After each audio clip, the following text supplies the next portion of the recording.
Hello everyone, welcome to the पढ़ो अब।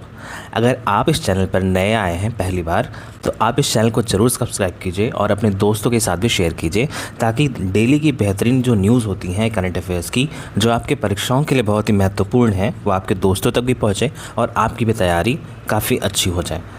तो आज की अपनी करंट अफेयर्स की क्लास कुछ इंपॉर्टेंट न्यूज़ के साथ शुरू करते हैं, जिनमें से कुछ ऐसी न्यूज़ हैं जैसे कि रशिया ने किस देश के डिप्लोमेट को हटाया, किस देश ने अमेरिका के लिए अपना एयर स्पेस बंद कर दिया। तो इस तरह की काफ़ी महत्वपूर्ण न्यूज़ आज रहने वाली है। तो चलिए शुरू करते हैं। तो आज पहली न्यूज़ हमारी जो है कि रूस ने जासूसी के आरोप में किस देश के राजनयिक को निष्कासित किया। आपके ऑप्शन हैं यूएसए, ब्रिटेन, फ्रांस या जर्मनी। तो रशिया किस देश के डिप्लोमेट को एक्सपेल किया रशिया ने? तो आपका राइट आंसर क्या है? ब्रिटेन। राइट आंसर क्या है? ब्रिटेन। ब्रिटेन के डिप्लोमेट को हाल ही में रशिया ने स्पाइंग के चार्जेस में अपने देश से बाहर निकलने को बोला है कि आप हमारा कंट्री छोड़ के जाइए। और साथ ही साथ जो ब्रिटेन के एम्बेसडर हैं रशिया में, उनको भी समन किया है रशिया ने। ठीक है, जो ब्रिटेन के एम्बेसडर हैं उनको भी समन किया। देखो, जब भी किसी दो कंट्रीज़ के बीच में मेजर डिप्लोमेटिक क्राइसिस होता है तो कंट्रीज़ पहले एक दूसरे के एम्बेसडर को समन करती हैं, उनसे अपनी कंप्लेंट करती हैं ताकि आगे से ऐसी चीज़ें ना हो। तो न्यूज़ है कि सरकारी रिपोर्ट मीडिया रिपोर्टों के अनुसार फेडरल सिक्योरिटी सर्विस, ये रूस की सिक्योरिटी सर्विस है, उन्होंने दावा किया कि ये जो डिप्लोमेट था वो रशिया में प्रवेश के लिए आवेदन करते समय गलत जानकारी दिया था। मतलब जब ये रूस में आ रहा था तो आते समय आपको वीज़ा या बाकी भी चीज़ें लगती हैं, भले ये डिप्लोमेटिक वीज़ा हो, तो उस टाइम पे आपको अपनी कुछ पर्सनल इन्फॉर्मेशन देनी होती है। इस डिप्लोमेट ने, जिसको एक्सपेल किया गया है रशिया से, रशिया का आरोप है कि उसने गलत इन्फॉर्मेशन दी थी और साथ ही साथ सेंसिटिव इन्फॉर्मेशन उसने ऑब्टेन किया था ड्यूरिंग इनफॉर्मल इकोनॉमिक मीटिंग्स। मतलब वो रशिया के सेंसिटिव इन्फॉर्मेशन को भी ले रहा था और अपनी जानकारी गलत दी थी, तो इस वजह से उसको एक्सपेल किया गया है। तो आप इस मैप में देख लो कि रशिया सबसे बड़ा कंट्री वर्ल्ड का इधर है, ये यूरोप और एशिया दोनों में पड़ता है, Europe plus Asia. Europe plus Asia में पढ़ने के कारण इसे हम बोलते हैं यूरेशिया। इस पूरे रीजन को क्या बोलते हैं? यूरेशिया। ठीक है, तो यहाँ पर क्या है? रशिया है और यहाँ पर आपका है यूके, जिसके अंदर एक किंगडम भी है ब्रिटेन। ठीक है, तो यूके यहाँ पर है, रशिया यहाँ पर है और यहाँ पे आपको नॉर्थ से दिख रहा होगा।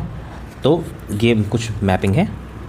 आगे हम देखते हैं अगली न्यूज़ हमारी कि खार्ग आइलैंड, ठीक है, खार्ग द्वीप किस देश का है या किस देश से संबंधित है। देखो, हाल ही में हुआ क्या है कि खार्ग आइलैंड, जिसको हम ईरान का ज्वेल भी कहते हैं, मतलब ईरान के लिए ये बहुत ही इम्पोर्टेंट है। ऐसे समझो आप कि ईरान का लगभग 90% जो ऑयल का एक्सपोर्ट है वो इसी आइलैंड से होता है। किस आइलैंड से? खार्ग आइलैंड से। खार्ग या खर्ग, कुछ भी आप इसको प्रोनाउंशिएट कर सकते हो। तो खार्ग आइलैंड से ईरान का 90% ऑयल एक्सपोर्ट होता है। ठीक है, तो राइट आंसर यहाँ के लिए क्या है? ईरान। न्यूज़ पूरी हम देख लेते हैं डिटेल में। क्या है कि यूएस के जो प्रेसिडेंट हैं उन्होंने बोला है कि यूएस ईरान के खार्ग आइलैंड को सीज़ कर सकता है, मतलब उस पर कब्जा कर सकता है। ये देखो आप, खार्ग आइलैंड है। ठीक, आप यहाँ पे देखोगे ये जो छोटे छोटे बॉक्सेस बने हैं ना, ये ऑयल के रिज़र्व के लिए बनाए गए हैं कि यहाँ पर हम ऑयल ला के स्टोर करेंगे और फिर इधर जो टर्मिनल्स बने हैं, इन टर्मिनल्स के थ्रू वो शिप्स में भर के एक्सपोर्ट कर दी जाएंगे दूसरे कंट्रीज़ को जहाँ भी इनको बेचना होगा। यहाँ से मैंने आपको पहले बता दिया कि 90% इनका ऑयल का एक्सपोर्ट लगभग ईरान का इस आइलैंड से होता है। अब इस आइलैंड की आप पोजीशन देखो, जियो लोकेशन कहाँ पे है। तो आप यहाँ से गल्फ़ ऑफ ओमान से एंट्री किया, अरेबियन सी से आप स्ट्रेट ऑफ हॉर्मुज़ को क्रॉस करोगे और ये बहरीन, कतर, सबके वो क्रॉस करते हुए लास्ट में पर्शियन गल्फ़ में आपको मिलेगा खार्ग आइलैंड यहाँ पे। ठीक है, ये लोकेशन बहुत इंपॉर्टेंट होने वाली, किसी भी एग्जाम में ही पूछी जा सकती है खार्ग आइलैंड के बारे में। तो खार्ग आइलैंड आप देखो कि ईरान का जो मेनलैंड है उस मेनलैंड से काफ़ी दूरी पर है। ईरान का जो मेनलैंड है ना, उस मेनलैंड से काफ़ी दूरी पे, ये दूरी लगभग 25 किलोमीटर्स की है।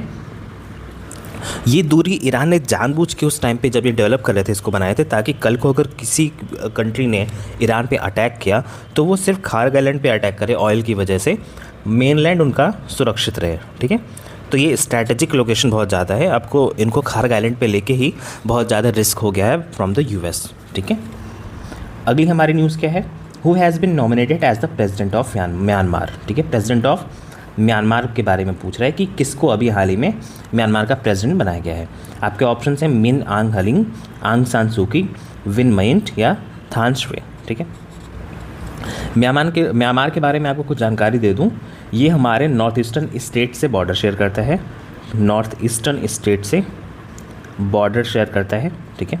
साथ ही साथ इसका पुराना नाम क्या था, बर्मा, इसका पुराना नाम क्या था, बर्मा, ठीक है। अब रिसेंट अगर टाइम में देखें तो 2021 में यहाँ पे प्रेसिडेंट थी आंग सान सूकी। कौन प्रेसिडेंट थी, आंग सान सूकी, ठीक है। यहाँ पे इनको तख्ता पलट कर दिया गया, मतलब एक कू हुआ, एक कू होता है मिलिट्री के थ्रू, ठीक है।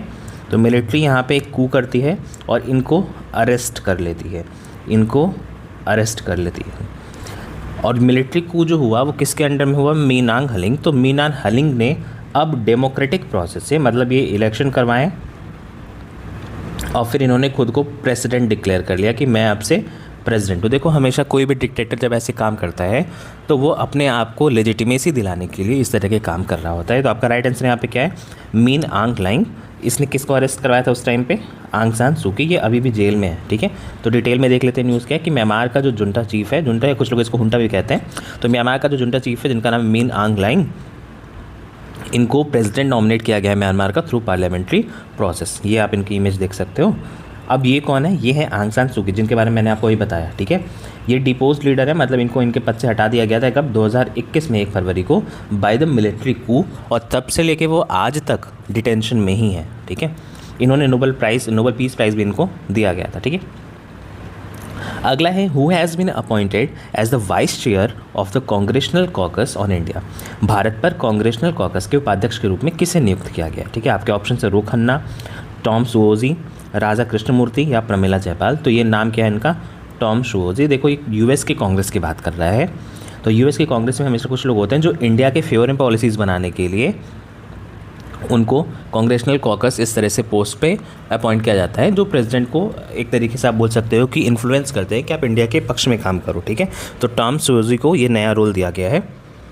ये इंडियन अमेरिकन्स के लिए काफ़ी अच्छे माने जाते हैं। और इनका एक और कनेक्शन आप यह जान लो कि ये फर्स्ट अमेरिकन मेंबर थे कांग्रेस के जो करतारपुर कॉरिडोर में विज़िट किए थे लास्ट ईयर, ठीक है।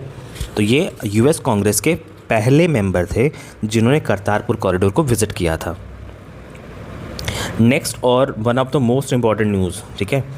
अगर आपको किसी कंट्री से देखना हो कि न्यूट्रलिटी क्या होता है, जैसे हम भी कहते हैं कि न्यूट्रलिटी है हमारी, किसी भी वॉर को लेकर इंडिया न्यूट्रल रहता है, बट अगर न्यूट्रलिटी इन एक्सट्रीम सेंस देखना हो ना, तो वो एग्जाम्पल पेश करता है स्पेन। कौन पेश करता है, स्पेन।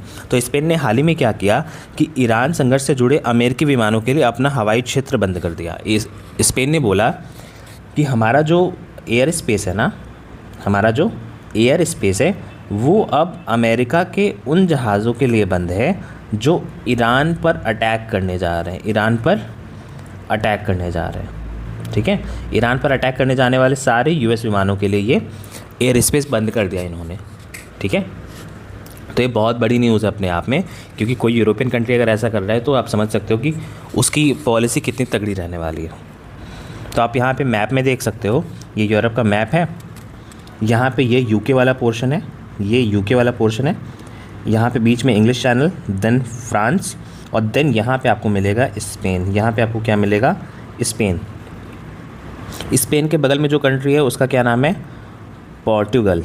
उसका क्या नाम है, पोर्टुगल। अगर आपने हिस्ट्री में ट्रीटी ऑफ टॉर्डेसिलास पढ़ा हो तो आपको पता होगा कि इंडिया में पोर्टुगीज़ और स्पेनिश वाला जो मूवमेंट था, मतलब पोर्टुगीज़ आए स्पेनिश नहीं आए, वो क्यों हुआ, तो वो हिस्ट्री का कॉन्सेप्ट है। बट आप यहाँ पे ध्यान दो कि स्पेन और पोर्टुगल, इस स्पेन के नीचे पड़ता है स्टेट ऑफ जिब्राल्टर। क्या पड़ता है, स्टेट ऑफ जिब्राल्टर, जो स्पेन को मोरक्को से जोड़ता है। किससे जोड़ता है, मोरक्को से। तो आप यहाँ पे ध्यान दो, स्टेट ऑफ जिब्राल्टर ने किसको जोड़ा, स्पेन को मोरक्को से। स्पेन किसका पार्ट है, यूरोप का। किसका पार्ट है, यूरोप का। और मोरक्को किसका पार्ट है, अफ्रीका का।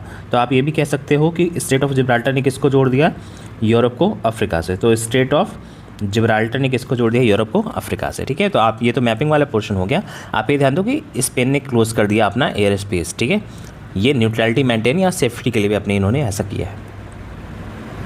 अगली स्पोर्ट्स के लिए इंडिया के लिए सबसे बड़ी अचीवमेंट में से ये एक है कि who has been named the para archer या आर्चर ऑफ द ईयर 2025। किसे para archer of the year 2025 के लिए नामित किया गया है।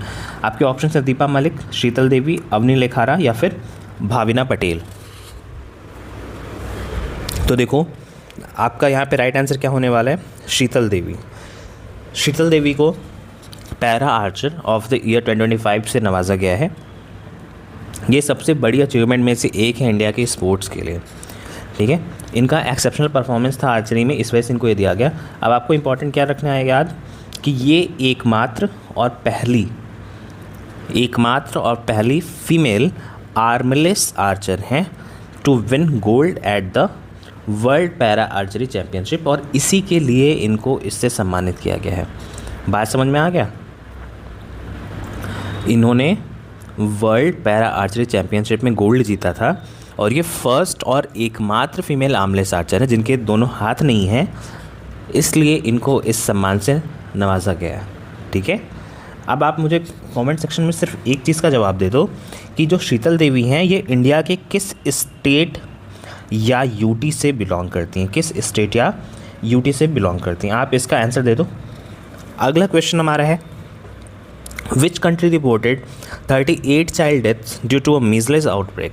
हाल ही में मीजल्स या फिर खसरे के जो प्रकोप है उसके कारण 38 बच्चों की मौत की सूचना किस देश में हुआ है, ठीक है, ऐसा किस। तो आपके ऑप्शंस क्या हैं, इंडिया, बांग्लादेश, नेपाल या पाकिस्तान। तो देखो हाल ही में हुआ क्या कि पाकिस्तान में मीजल्स का आउटब्रेक हुआ, जिसे खसरा भी कहते हैं, जिसकी वजह से वहाँ पे 38 लोगों की जान चली गई। तो आपको यहाँ पे क्या याद रखना है कि किस देश में हुआ, ये करंट का न्यूज़ है। साथ ही साथ मीजल्स के बारे में थोड़ा सा जान लेते हैं।